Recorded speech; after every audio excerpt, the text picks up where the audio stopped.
There are so many people taking their time clearing subconscious beliefs in their subconscious mind.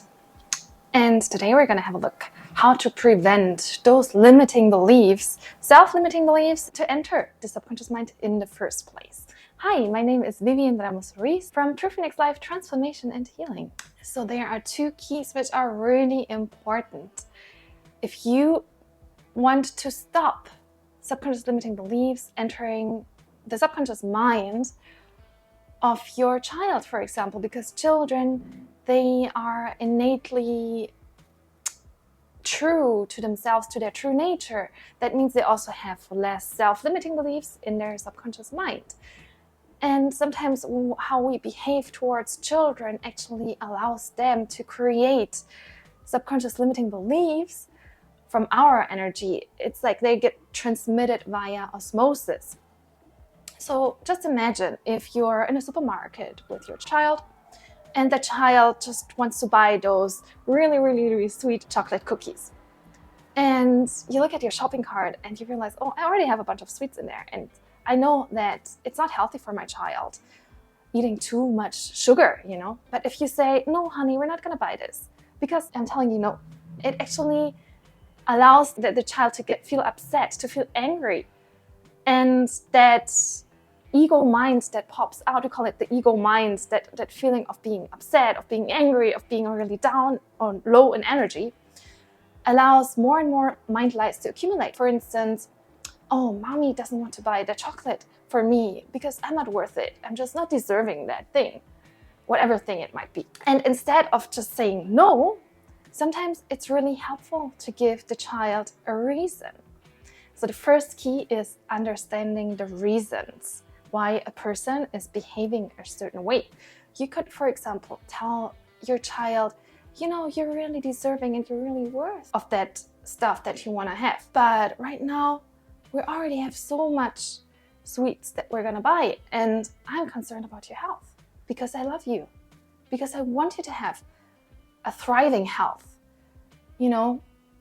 And maybe the child's going to understand it better then, because you're telling the child that you're actually concerned about him. It has nothing to do with the child not being worth the sweet stuff that he truly wants in that situation.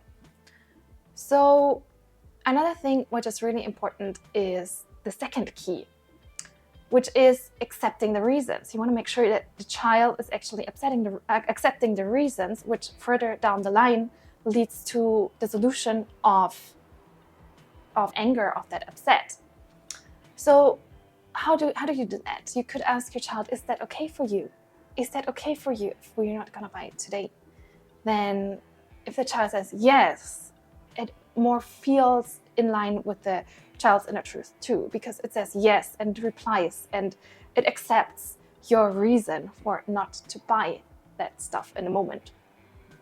So anyhow, I recently learned that and it came through, and I found it really interesting to share, because a lot of times when we leave the child up to its own interpretation of the situation, the mind can come through, even if the child is very upset, if it's very angry, like the ego mind can come through and just say, oh yeah, you're not worth it. And the reason why you're not getting this is because you're not worth dreaming of what you truly want. You can dream but never get things. And even in the smallest situation, our mind has the capacity to overgeneralize things. So then the child would develop that limiting belief of, I'm just not worth it. That is the reason why I kind of figured out that as a parent, it's really good to do a lot of explanation, even if the child is upset or if it's angry or if it's crying. Just speak to it in a gentle voice and explain the situation from a perspective of truth, from what you are feeling, from what your intuitive abilities show you in that moment. I hope that makes sense. If you're interested in more free stuff, visit my website, truephoenixlife.com. I have also the offer that you could book a free 20-minute exploration session with me. There are only limited capacities. And I don't know how long I have that offer. So soon enough, I might charge for that because it's a really valuable session. I am a fulfillment coach. I am a psychologist as well, a holistic psychologist.